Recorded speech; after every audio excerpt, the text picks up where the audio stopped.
Toda grande carreira começa com uma decisão. No OdysseyCast, nós não entrevistamos apenas profissionais de sucesso. Nós exploramos a jornada que os transformou em quem são hoje.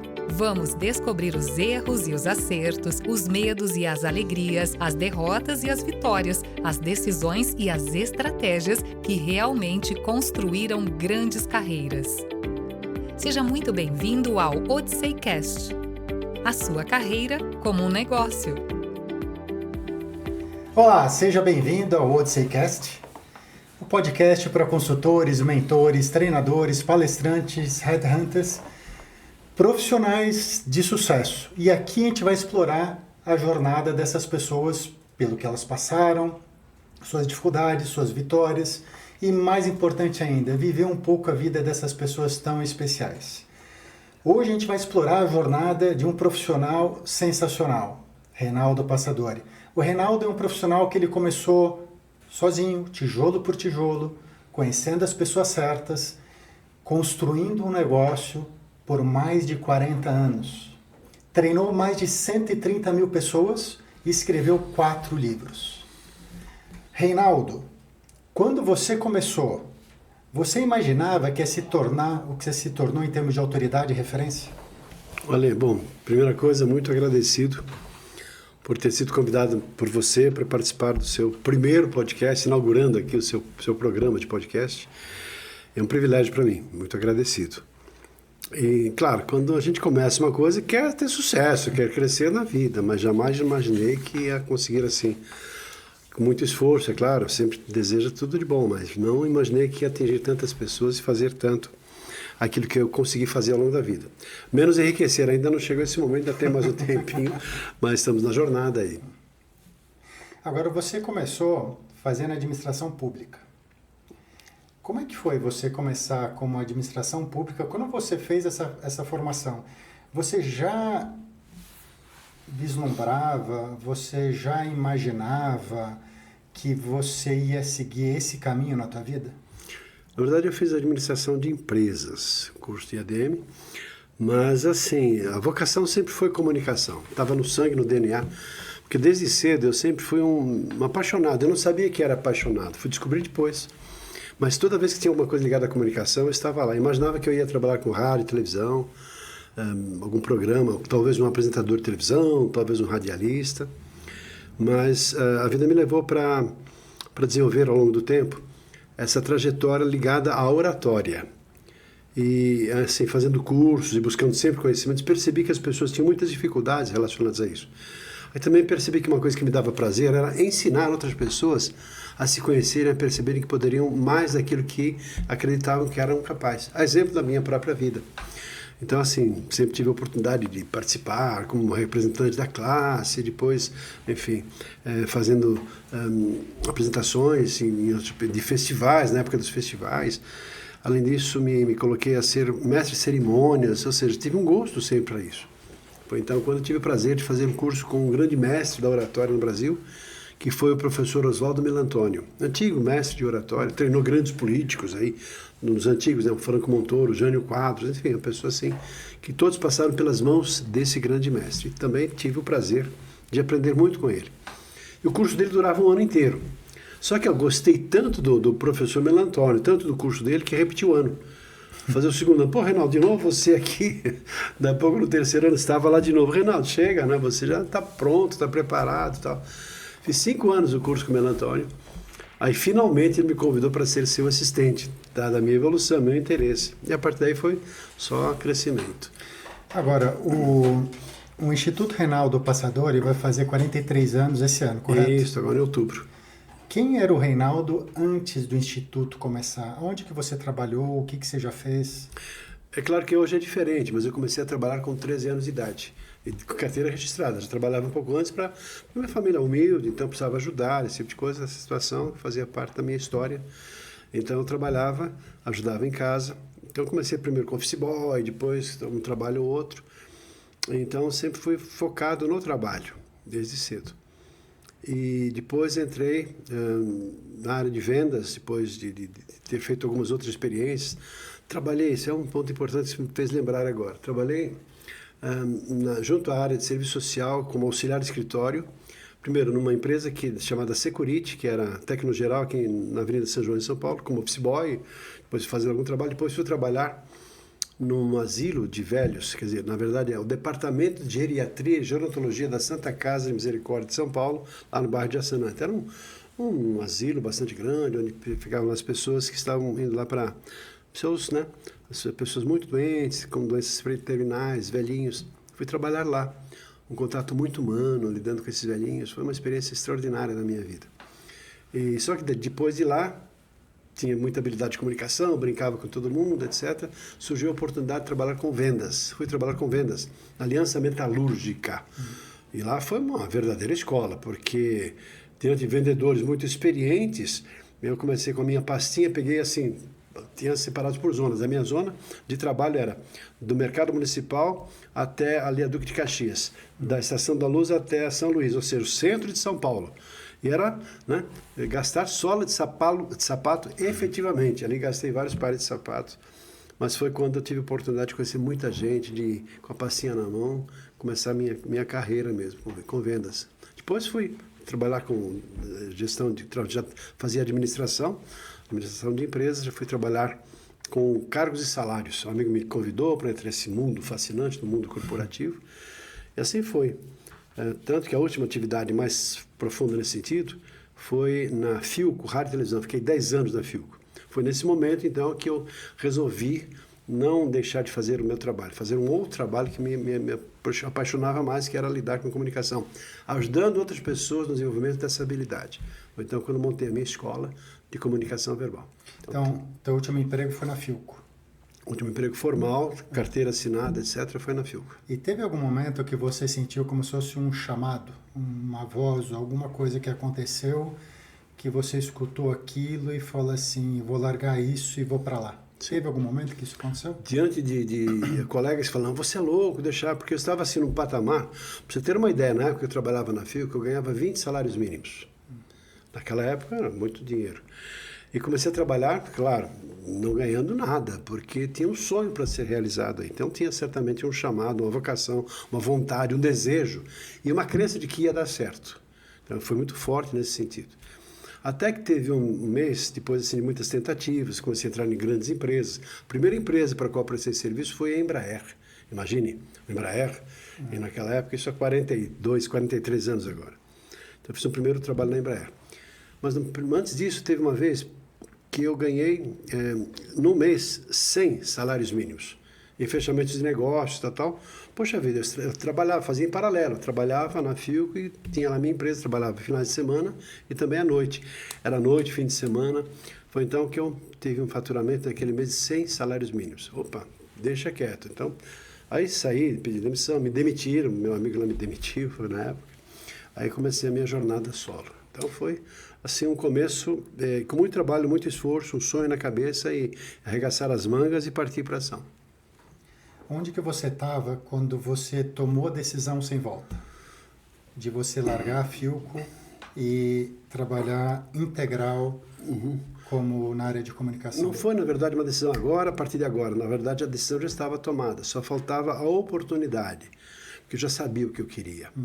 Já que eu não vou trabalhar com rádio e televisão, mas eu vou ajudar outras pessoas no processo de desenvolvimento, eu tinha que ter uma escola. Então eu comecei a fazer o seguinte, a procurar, e para mim tinha que ser o melhor lugar do Brasil, para mim o melhor lugar do mundo, que era justamente na Avenida Paulista. Então comecei a procurar na Avenida Paulista. Para mim era sonho, né? Trabalhar na Paulista, imagine.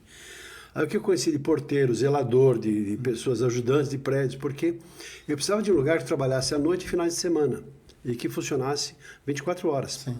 Aí encontrei esse prédio no qual estamos até hoje, 726 da Paulista, estamos aqui, aliás foi nessa sala onde tudo começou. Tinha aqui uma divisória na frente, aqui era a sala de aula, tinha uma TV aqui no canto, era aqui na parede, não, era do outro lado, era lá a TV, enfim. A gente fazia aqui gravações em vídeo, tudo começou aqui. Eu tinha turmas abertas e comecei depois a trabalhar com empresas. Aí foi só sucesso. E quando você tomou a decisão, realmente assim, aquela decisão, falar, agora queimei a ponte, é uma decisão sem volta. Você teve algum medo, algum receio na época? Você teve resistências, seja suas internas ou de pessoas à sua volta, para essa decisão que você tomou? Isso é curioso isso, porque quantas pessoas falam, Renato, você é louco, deixar uma atividade estável, ganhando relativamente bem, para você enveredar por esse campo do empreendedorismo, no qual você não tem experiência. Nada. Muitas situações houve assim que pensei não em parar, mas a gente entrou lá no plano cruzado, depois entramos lá na economia, questões, também tinha uma outra lei na época, que favorecia quem trabalhava com treinamento. Não era bobo também. Tinha uma lei chamada 6297, na qual nós fazíamos trabalhos para a empresa e a empresa descontava em dobro aquilo que investia em treinamento. Então era uma mão na roda, porque se a empresa investia em treinamento e descontava do imposto, então ficava fácil vender. Então foi uma época favorável. Daí a pouco chegou o governo e não, essa lei não existe mais. Aí muitas pessoas fecharam. Por quê? Porque não tinham mais esse benefício. Mas nós conseguimos passar pela turbulência.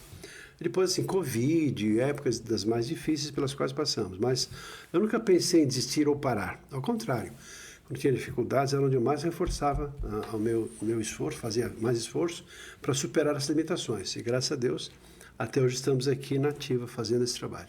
Então você nunca teve nenhum momento, principalmente vamos pensar no início, que você pensou em largar tudo e voltar como funcionário de alguma empresa? Não, nem nunca pensei, não imaginei, porque também assim, detestava ter chefe. Eu não sei, pelas razões da minha própria vida, eu decidi ser uma pessoa independente. Não queria me submeter a ninguém, nem a circunstância nenhuma. Então, para mim era claro isso, de que era... você falou uma palavrinha mágica aqui. Queime a ponte depois de tê-la atravessado. Tem a história do Rubicão, de Júlio César.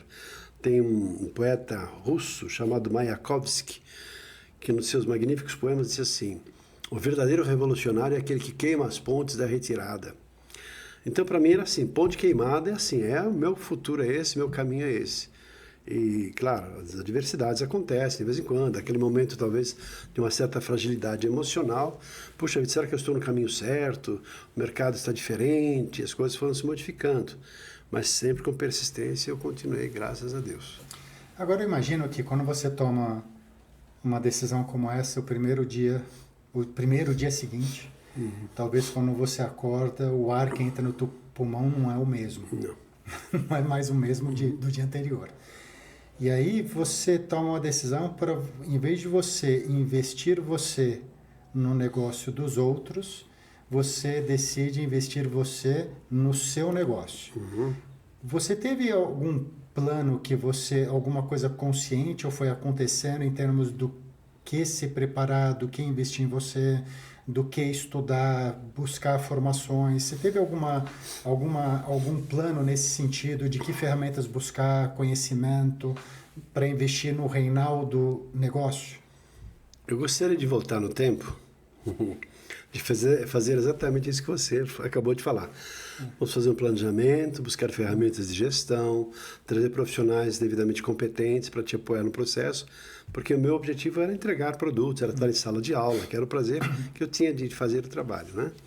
Mas eu não tinha essa visão de gestão, muito embora tenha feito administração de empresas, nada sabia na prática sobre administração. Então foi tudo na raça, fiz muita coisa errada. E assim foi ao longo do tempo, até que fui buscando parceiros que pudessem fazer a gestão, ter todas as pessoas no sentido. Cheguei a ter 30 colaboradores, já tive assim, uma administração interna. E assim, foram momentos assim, gloriosos que nós tivemos ao longo do tempo. E conseguimos, assim, com todas essas pessoas trabalhando, ter muitos clientes. Aí houve épocas em que a gente tinha assim, clientes dos mais variados tipos de formações, de indústrias farmacêuticas, bancos, construtoras, indústria de maneira geral, pessoas de comércio, líderes de maneira geral. Então, houve épocas assim que a gente era muito procurado. Era um verdadeiro oceano azul. Tinha Reinaldo Passador de um lado, Reinaldo Polito do outro lado, e praticamente ninguém de peso, de nome, que tinham escrito livros, estavam em notoriedade no mercado de trabalho. Então, foi uma época assim, muito propícia e muito boa. E, claro, ao longo do tempo, criação de universidades corporativas. E nesse também estado de espírito, fui buscar conhecimentos e pessoas que sabiam, claro, muito mais que eu. Até tive o prazer de fazer várias vezes, 8 ou 9 vezes, nos Estados Unidos, na ATD, a antiga STD. Sim. tendo assim uma visão do que estava acontecendo no mundo, porque 2 anos depois era o que aconteceria aqui no Brasil. Então, eu tive essa percepção de que era importante estar na vanguarda. Vanguarda para mim significa qual a tendência de mercado, por onde nós vamos trafegar. E sempre percebi na comunicação, no oratório, a principal ferramenta que um líder, que um gestor, que um administrador, que qualquer que seja o profissional, precisa ter e desenvolver. E também, ao longo do tempo, descobri que esse tipo de assunto não é desenvolvido nas escolas. Tanto que eu padecia, porque eu me esforcei bastante, porque eu adorava falar na frente de outras pessoas, na igreja, ela ler lá na frente, ou seja, coisas dessa natureza eu sempre fiz. Fui representante da sala, depois, ou seja, sempre me envolvendo com isso, recebendo vaia juntos na época dos festivais, mas tudo bem, apanhava, mas aprendia. E assim foi uma certa ousadia que fez com que eu, de fato, superasse as minhas próprias limitações, mas buscando depois pessoas mais bem preparadas do que eu naquilo que eu não sabia fazer. Essa foi assim, a felicidade da nossa fase de pleno crescimento.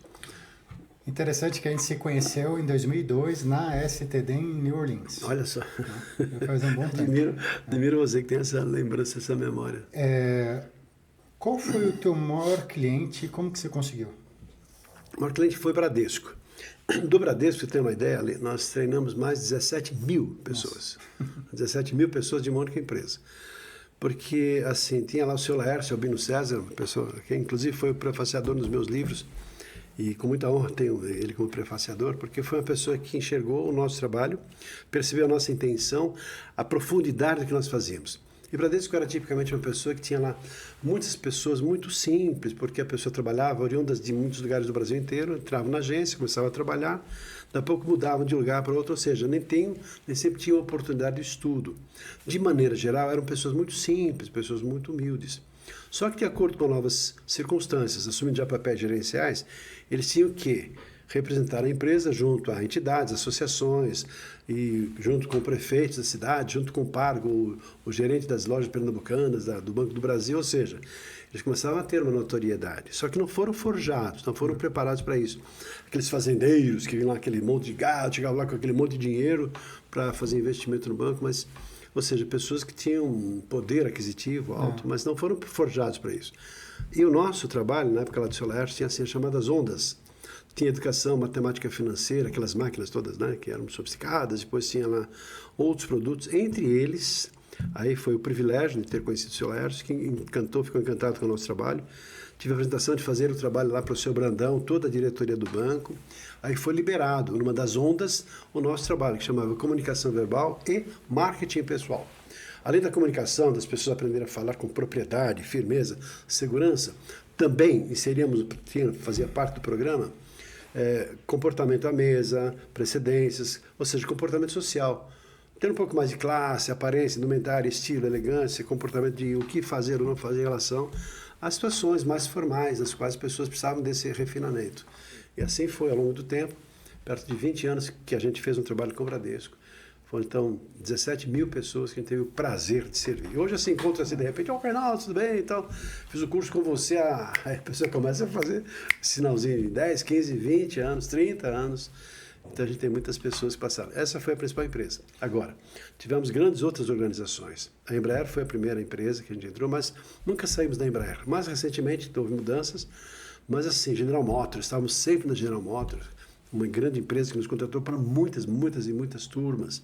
Assim, foram grandes empresas que nos contrataram ao longo do tempo. Além disso, também, sempre com turmas abertas. Fazíamos turmas de uma vez por semana, ou seja, em 10 encontros de 4 horas, os cursos eram longos, a exemplo que fazia lá o Melantônio, né? Curso aos sábados. Então, a gente sempre teve turmas abertas e grupos fechados nessas grandes organizações. Agora, 40 anos no mercado e mais de 130 mil pessoas treinadas. Uhum. Na tua opinião, em todo esse tempo, qual foi a estratégia comercial que mais funcionou? Ou como que você explica tanto tempo com tanta gente, tanto cliente? Qual que era a origem desses clientes? Como é que eles vinham?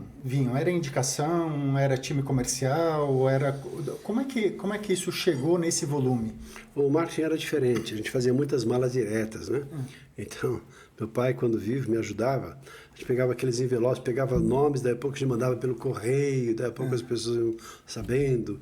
Aí comecei a participar de feiras, congressos. A BRH, por exemplo, desde sempre eu fui um associado da BRH. Participava lá dos eventos, das feiras, dos congressos, a BTD, o CBTD também. Tinha stand também na BRH? Sempre tivemos stand. É uma maneira de a gente ter uma projeção no mercado, ou seja, nunca deixamos de fazer um esforço. Diferente depois da mídia digital que veio, modificou toda essa estrutura, mas ali era na raça mesmo, assim. Levar aquelas caixas e caixas de envelopes para o correio e a gente recebia depois as ligações.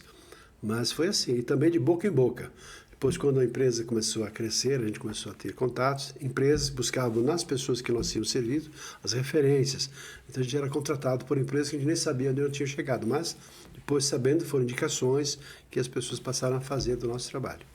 Agora, se você puder me falar 3 atributos ou qualidades, se tiver mais, pode falar mais, que foram como se fossem tijolos de diferenciação na tua carreira. Aquilo que fazia os clientes falar, é o Reinaldo, não é outro.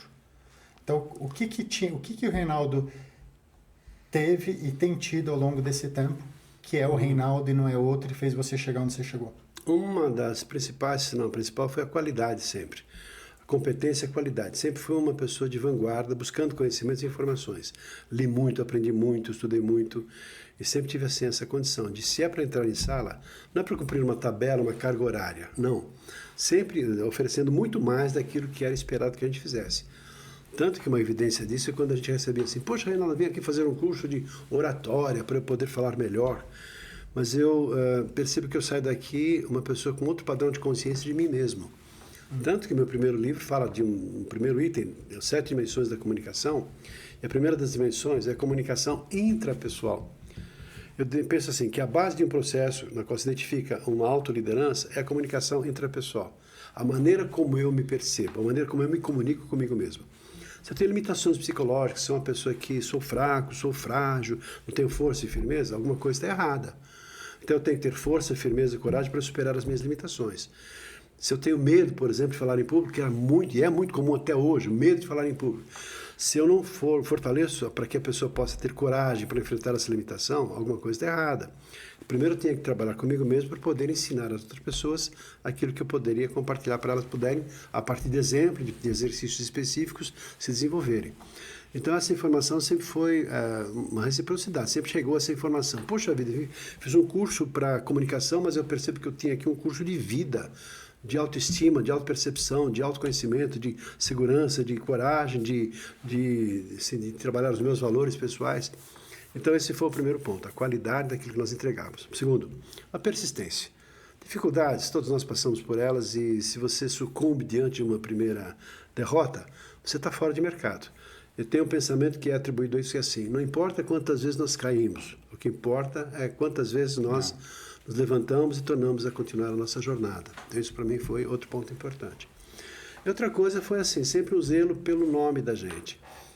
Eu faço todo o esforço, claro, agora com toda a mídia digital, todo um trabalho, mas por trás sempre teve, além da qualidade daquilo que nós entregamos, essa condição de fazer um trabalho sempre ético, sempre pautado em valores. De repente, assim, a minha palavra vale. Se aquilo que eu afirmo tem valor, tem sentido. Então, muito mais até do que um contrato escrito, aquilo que eu falo tem valor. Já perdi bons negócios, até muito dinheiro, porque tinha dado a minha palavra de fazer, daí a pouco, não, tá bem, palavra dada é palavra dada. Eu diria que esses 3, claro. Aí, consistência, amizade, depois relacionamentos, contato, network, ou seja, abertura para fazer um trabalho, generosidade também. Quantas pessoas fizeram curso aqui, não podiam pagar? Não, vem cá, faz aí, depois. Também isso tem a ver com o nosso jeito de ser no mundo. É interessante porque além da gente ter se conhecido num evento da área, né, que foi no congresso da STD nos Estados Unidos, toda vez que eu te encontro, ou você está vindo ou você está indo para algum evento. Então, networking para você é um negócio está na sua agenda, né, regra. Hoje mesmo eu tive o prazer de ser convidado, porque estou fazendo um trabalho com uma mentorada que, Renato, vou fazer uma palestra aqui no Grupo Nexo, aqui na Paulista, aqui na Pamplona. Se você pudesse me assistir hoje para você poder... Claro, fui lá, tinha outro compromisso de manhã, podia adiar, E estive lá 8 horas da manhã, estava lá assistindo a palestra da pessoa. Tive o prazer de conhecer pessoas extraordinárias, esse grupo chamado Nexus. E assim, já quero conhecer o seu estúdio, claro, já faz um network, já vai ampliando. Tá bom. Na sexta-feira, na quinta-feira, tive o prazer de viajar, fui levar, aproveitando as férias dos meus filhos, tinha lá uma viagem para fazer para Araguari. O pessoal fala que é Harry-Guari, né? Araguari, a família da minha esposa é de lá. Mas assim, antes tinha um evento em Jundiaí, fui convidado para proferir uma palestra em Jundiaí. Ia sair cedo, não, foi na sexta-feira, e porque era dia do rodízio do carro. Então saí bem cedo, cheguei lá, esperei, fiz a palestra, tomei um café com o pessoal, depois peguei a estrada. Então sempre assim, quem não está aberto para o network hoje, fica fora de mercado. Conversamos agora há pouco, te falei de um grupo da Indelta, que tem aqui no prédio inclusive, de Cowork, que era Indelta Business, do Francisco e o Mark Maran, que é assim, um trabalho de rede, onde eles juntam profissionais para trocar informações, para compartilharem conhecimentos. O próprio podcast que nós fazemos aqui, certamente o que você está fazendo também, vai assim, claro que você já enxergou isso, tanto que estava fazendo esse trabalho, porque isso te amplia assim, significativamente, essa oportunidade de network. Não só você vai trazer pessoas que são interessantes para você, mas as pessoas que vão também compartilhar com seus clientes, seus amigos, as gravações, obviamente isso aqui vai ampliando mais e mais o seu nome. Então, a network é uma das formas pelas quais tem o sucesso os grandes comunicadores, né, as pessoas que são os influencers, mas também nós, no nosso trabalho. Quanto mais pessoas você conhece, mais você mostra quem você é, mais você mostra a quem, de fato, a quem você veio. Talvez aquela pergunta inicial de qual a sua missão, qual a sua visão, qual o seu chamado, mas e mais você passa a ser conhecido e valorizado por aquilo que você faz. Mas network é o caminho. Ô, Reinaldo, agora há pouco você falou dos livros, né? Aqui a gente tem seus 4 livros. O teu primeiro livro foi qual? Foi esse ou foi esse? Foi Comunicação Essencial. Esse aqui, teu primeiro livro.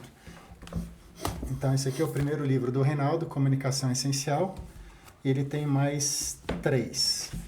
Esse livro aqui, você publicou quantos anos depois que você abriu o Instituto Passador? Você... Esse acho que foi 2000 e aproximadamente, tem até a data do lançamento aqui, foi 2003. Então, eu estava desde 84 até 2003. Então, praticamente 20 anos depois. 20 anos. Você não acha que demorou muito, não? Demorou. E não foi falta de vontade, foi falta de capacidade ou de talvez um estímulo. Uma vez conversando com o Shiniashi, que eu sempre queria, né? Reinaldo, vem cá, eu vejo o Reinaldo Polito na outra editora lá, fazendo lançamento e tal, você vai ser o nosso Reinaldo Polito aqui da editora Gente e tal. Sim. Foi quando eu me animei, então, e também apoiado pelas pessoas com as quais convivia, escrevi meu primeiro livro. Porque eu era assim, tinha uma tendência de ser perfeccionista, aquela pessoa que tem que estar perfeito, senão não sai. Então, eu nunca saí porque nunca estava perfeito. É claro que eu fiz o melhor que eu pude fazer, tive gente me apoiando para fazer isso, mas saí assim, bom trabalho. E assim, foi um sucesso, né? Porque aqui eu coloco assim, praticamente aquela coisa que vem da raiz, que vem da essência. Por isso que eu gosto muito desse trabalho aqui que foi feito. Você acredita que teria sido melhor ter publicado no início, ou vamos colocar assim, você publicou o livro 20 anos depois que você abriu a empresa, né? Se você tivesse lançado isso em vez de 20 anos, 10 anos antes, você acha que teria sido melhor? O que eu tenho aconselhado para os meus mentorados, cara, parte para um livro, faz, coragem, cara, te ajudo, porque talvez eu não tivesse também esse apoio, era sozinho e na minha limitada percepção também de mundo, não tinha essa visão da importância de você pôr a sua cara à tapa, de você se mostrar a partir de um livro. Um livro, palestras e outros trabalhos que você faz também. E também isso pode significativamente dar um reforço na parte do marketing, das vendas. Quando você escreve um livro, aquela história que o pessoal fala assim, uma pessoa para se realizar tem que ter um livro, né? Aliás, o livro é o último, né? Ter um filho, plantar uma árvore e escrever um livro.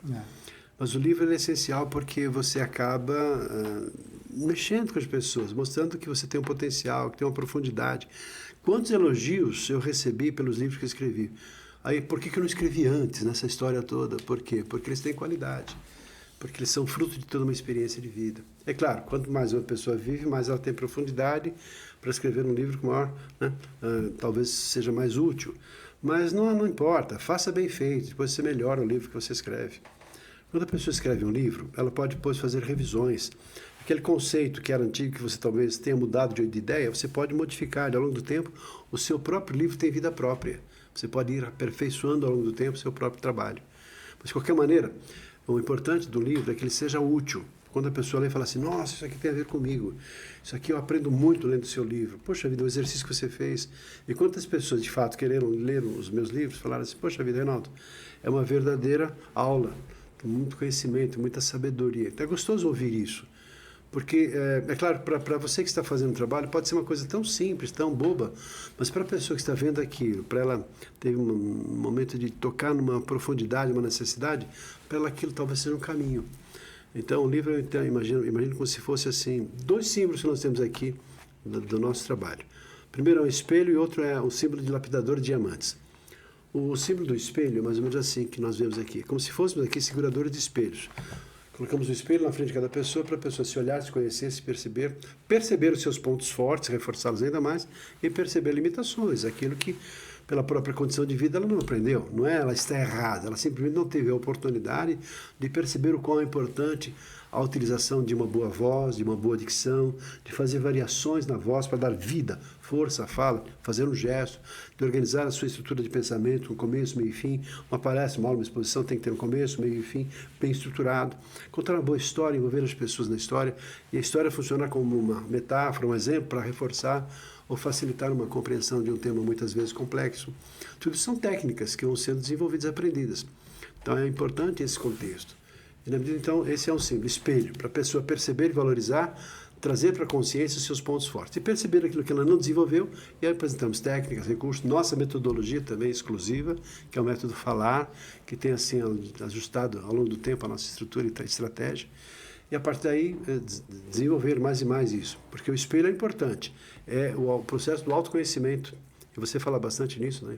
Na nossa conversa agora há pouco mesmo, você falou de autoconhecimento. Poxa, quem é você de verdade, na sua essência? E outro símbolo é lapidador de diamantes. Como se fôssemos aqui lapidadores de diamantes. Ou seja, aventalzinho sujo ali, mas com a ferramenta, o diamante ali sendo lapidado. E essa ideia de lapidar diamantes, diamante é cada pessoa que aparece aqui na nossa frente, que a gente tem um trabalho para fazer. Ou mentorado, ou aluno, ou pessoa que deseja crescer, fazer uma coisa em prol de si mesmo, melhorando a sua habilidade de contato, de relacionamento, de liderança, de vendas, de negociação, por meio da comunicação. Quando a pessoa sai lapidada, ou seja, com o seu brilho aflorado, mais confiante, mais firme, mais tranquila, nosso papel foi cumprido. Mesmo que seja uma pequena evolução, mas você percebe que ela sai muito feliz porque ela buscou aquilo que ela procurava. Então, esse papel do lapidador de diamantes é essa felicidade de ver o brilho da pedra aflorado. Reinaldo, nessa tua longa, bem-sucedida carreira, o que te traz mais alegria quando você olha para ela? Quais são as maiores alegrias que essa carreira já te trouxe? Quando tu prepara pessoas para serem palestrantes, aquela sensação assim, o que você está fazendo? Para que você está fazendo isso? Para mim sempre esteve presente o papel de servir. Servir ao semelhante, ajudar, apoiar, construir, fazer com que a pessoa se olhe de um jeito e consiga viver melhor a sua vida. Quando eu recebo, por exemplo, assim, um dia desses, pô, Reinaldo, fiz um curso com você há 20 anos, né? Você não sabe o que você fez comigo. O que eu fiz com você, né? Preocupado. Não, você mudou a minha vida. Depois daquilo eu aflorei, eu consegui me enxergar, consegui enfrentar as situações e tal. Então você tem a percepção de que o seu trabalho é um trabalho útil. E quando, assim, normalmente eu proponho isso para os nossos mentorados aqui. Lá na frente, quando você pensa, quando você deixar alguma coisa escrita na sua lápide, até brinco, né? O que você imagina escrito na sua lápide? Talvez, estou lá, passou pela vida, uma vida digna, não sei o quê. Eu sempre imagino assim, ele está vivo, tira ele daí porque ele não morreu ainda. Até brinco com isso. Mas é você ter um legado, você perceber que o seu trabalho foi útil, que você serviu a muitas pessoas, que você foi uma alavanca, ou que foi um lapidador de diamantes. Não que você espere o reconhecimento, mas você sabe que está fazendo isso. Então você está numa linha que para você escolheu fazer e que você sabe que tem uma missão para ser cumprida, que é o que você decide fazer. Eu penso que uma pessoa que não tem clareza do seu propósito, ela fica meio perdida, porque qualquer coisa serve. E quando a pessoa tem um caminho definido, eu gosto da analogia como se fosse a seta de uma bússola apontando numa mesma direção o tempo todo. Você pode girar a bússola, mas a seta fica apontada lá naquela direção. E se você escolhe na sua vida, ou da sua vida, fazer uma coisa que te dá prazer de fazer, você não trabalha um dia da sua vida. Eu já ouvi isso uma vez e fiquei fascinado. Poxa, o que significa isso? Não, porque o trabalho passa a ser prazeroso. Tanto daí deprendi o seguinte, tem duas maneiras para você ser bem-sucedido na vida. Primeiro, fazer aquilo que você gosta, e a outra, aprender a gostar daquilo que você faz. Se você está nas duas vertentes dessa natureza, sua vida fica fácil, porque você está alinhado com o seu propósito. Então, para mim, a grande felicidade é eu perceber que eu estou alinhado com o propósito de fazer aquilo que eu escolhi fazer, aquilo que me dá prazer de fazer, e mais do que isso, ajudando pessoas a serem melhores pessoas, melhores profissionais. Agora, se nessa carreira você ganhou em algum momento uma medalha, um troféu, ou que momento, que fato ao longo desses anos você lembra e você fala, nossa, isso aí foi um dos maiores prêmios que me trouxe mais satisfação na vida. Que momentos foram esses?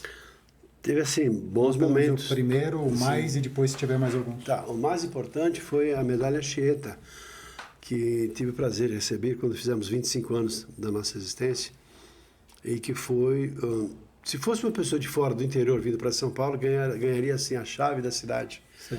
E como é paulistano, como é o meu caso, recebe a medalha Anchieta, que são assim os reconhecimentos da cidade pelo seu valioso préstimo que trouxe à cidade. Então, essa medalha Anchieta para mim foi um momento de glória de ter feito essa conquista, porque você não luta para isso é apenas um reconhecimento de alguém que enxergou isso tudo e fala assim, poxa vida, que bom que você existe, que bom que você fez isso pela nossa cidade. Esse foi um momento assim glorioso. E depois de cada livro escrito, assim, quando as pessoas vão lá numa noite de autógrafos e os amigos aparecem, os clientes que deixaram de ser amigos, deixaram de ser clientes apenas para serem verdadeiros amigos. Quantas amizades fiz ao longo desses 40 anos? E pessoas assim, os meus grandes amigos foram, de fato, pessoas que eu tive o prazer de ter conhecimento, de viver juntos durante muitos anos, contratando serviços, ajustando aqui, melhorando lá, então se tornaram grandes e bons amigos. Então é um momento assim de muito prazer nesse contato, nesse relacionamento com tantas pessoas do bem. Pessoas que lidam com pessoas que desejam melhor, pessoas que têm boa índole, bom caráter. Então fica mais fácil assim. Então esse é um ponto de glória para mim.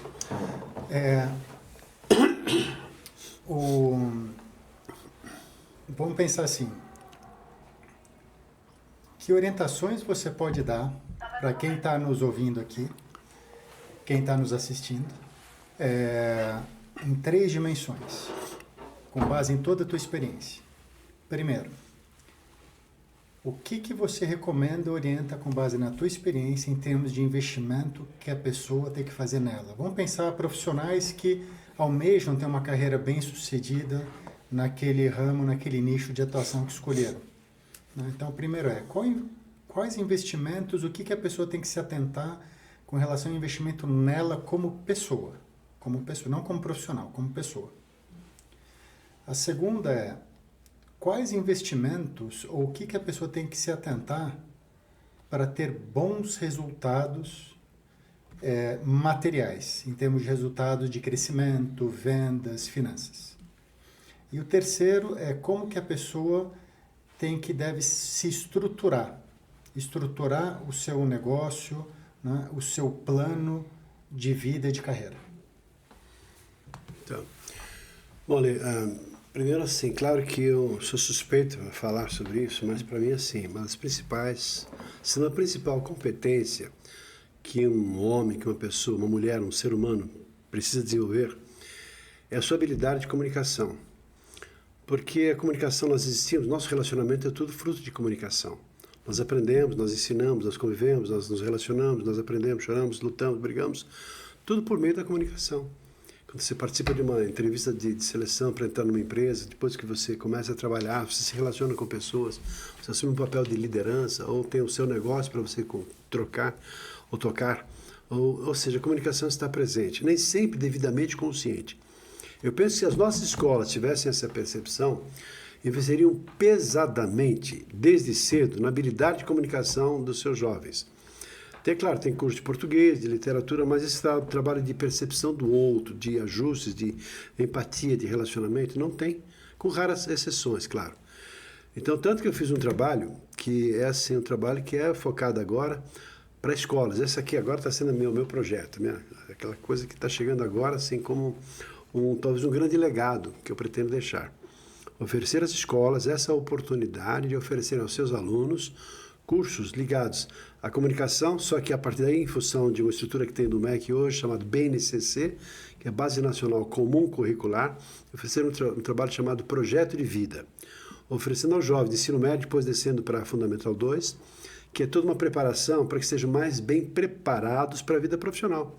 Porque no momento no qual a criança, o menino, o jovem, vai dar pouco, começar a procurar emprego, começar a fazer algum trabalho, de maneira geral, mas ele vai estar mais estruturado na sua comunicação, estar mais falante, mais comunicativo, menos medroso, menos tímido, mais solto, livre, leve e solto, para poder se relacionar com pessoas de um nível hierárquico superior. Além disso, assim, trabalhar empreendedorismo, essa visão do que é empreendedorismo, o que é empreender, até para respeitar e entender onde ele está trabalhando. Tem uma pessoa que criou uma empresa, tem lá pessoas que trabalham, tem responsabilidades, tem missão, tem metas, tem trabalhos, tem cargos, tem salários diferentes, ou seja, o mundo das corporações.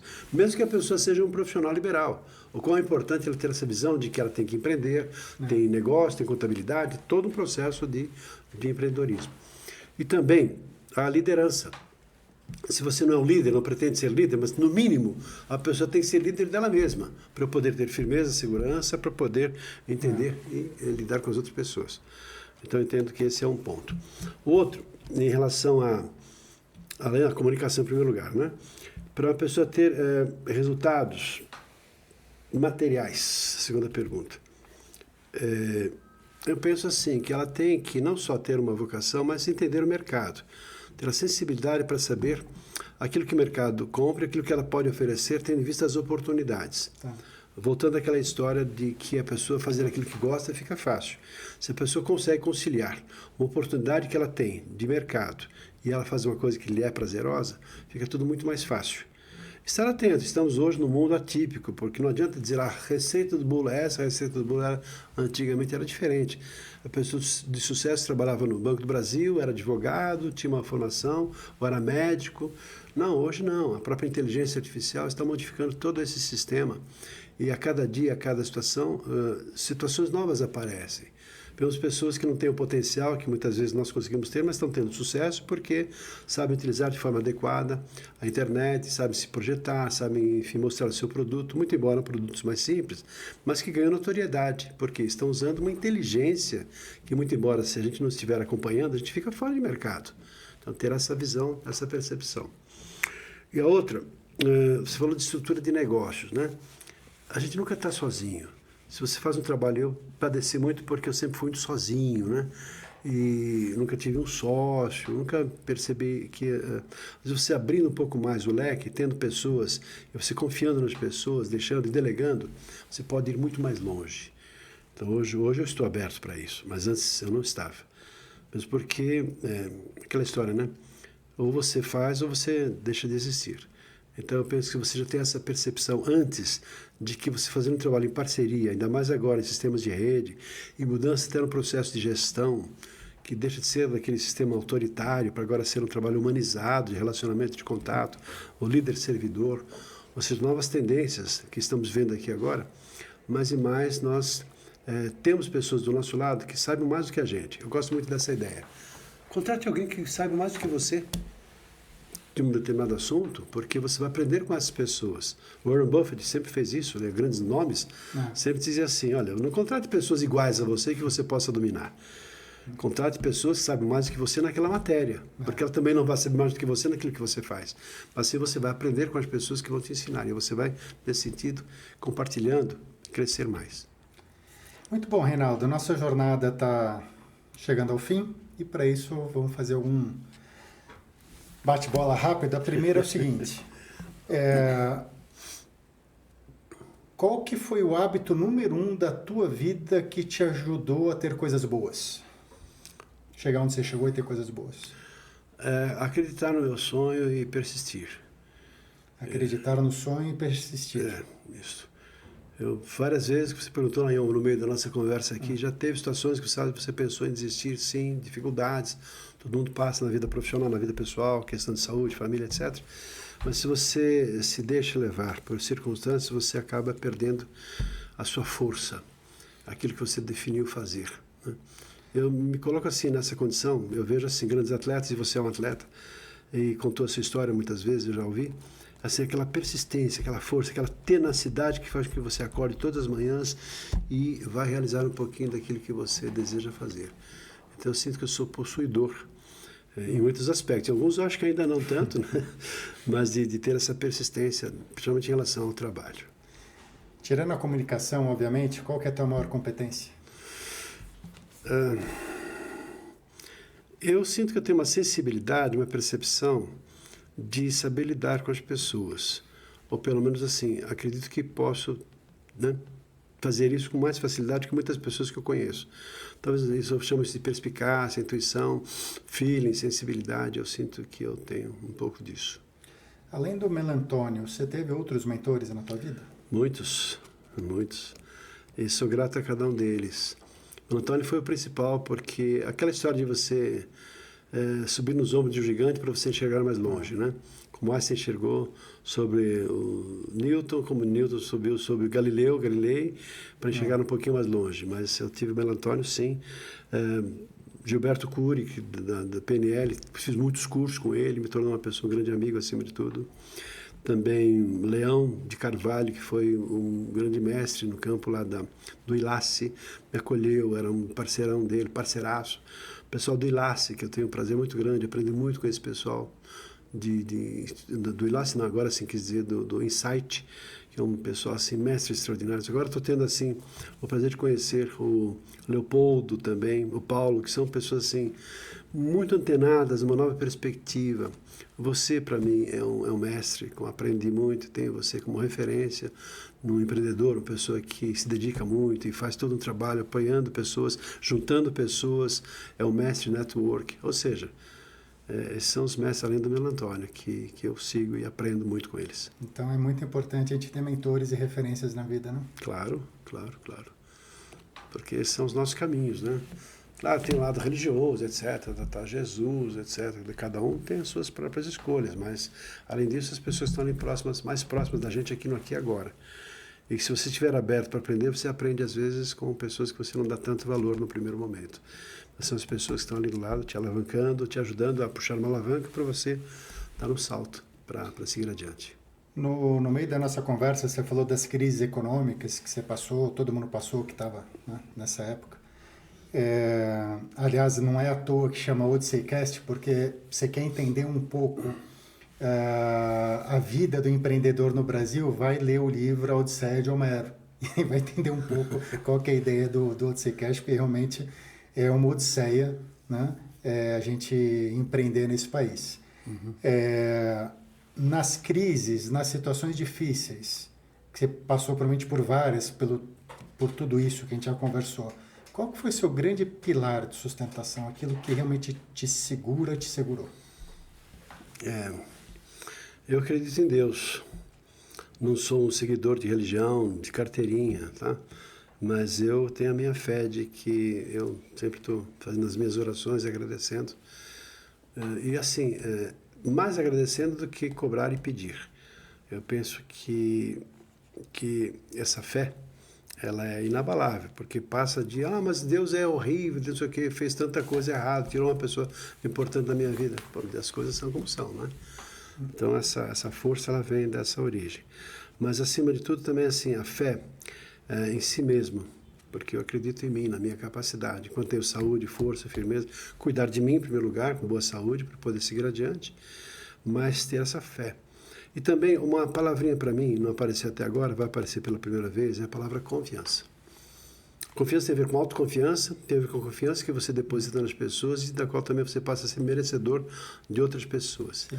Então, confiança para mim é muito importante. Muito bom. Mais uma última coisa. Imagina que hoje você vai encontrar o Reinaldo que tinha 25 anos, né? Que deveria ser mais ou menos essa pessoa aqui. Onde você arranjou isso? Então, olha para essa pessoa e que orientações você daria para ela se você pudesse voltar no tempo com tudo que você já viveu? Cara, vai firme que vai dar certo.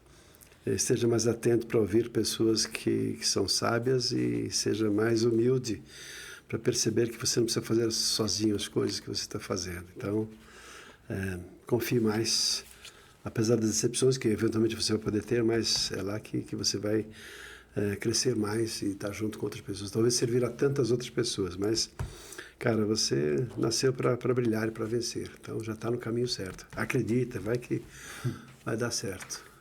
Reinaldo, quando eu te conheci, eu estava no começo e você, para mim, era uma referência. Como quem disse, quando eu crescer, eu quero ser que nem o Reinaldo.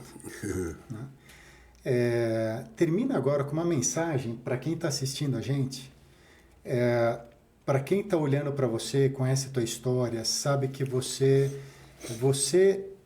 se desenvolveu e construiu uma carreira de uma maneira que você meio que já não se pertence mais. Você já meio que pertence para a história do desenvolvimento de pessoas no Brasil. Então, está escrito.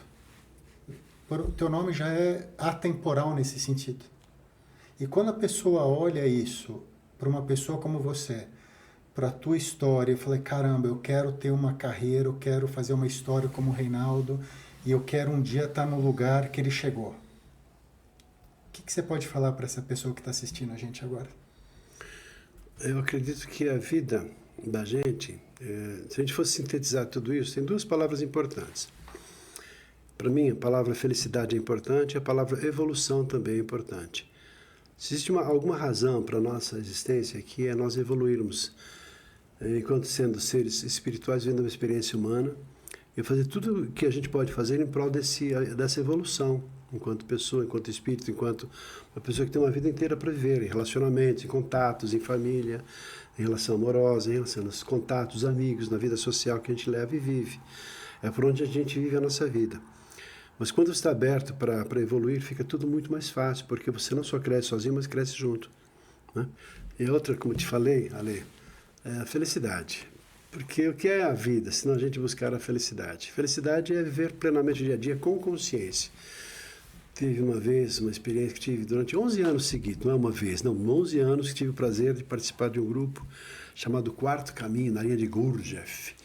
E lá refletimos muito sobre o quão é importante a gente ter consciência do momento presente. Porque a vida acontece no aqui e agora. E quanto mais consciência eu tenho de que eu vivo no presente, mais eu dou valor às coisas que acontecem agora. Porque o passado deixou de existir, não vai existir mais. De repente passou, foi. E o presente é o que nós vemos. E o futuro está por vir.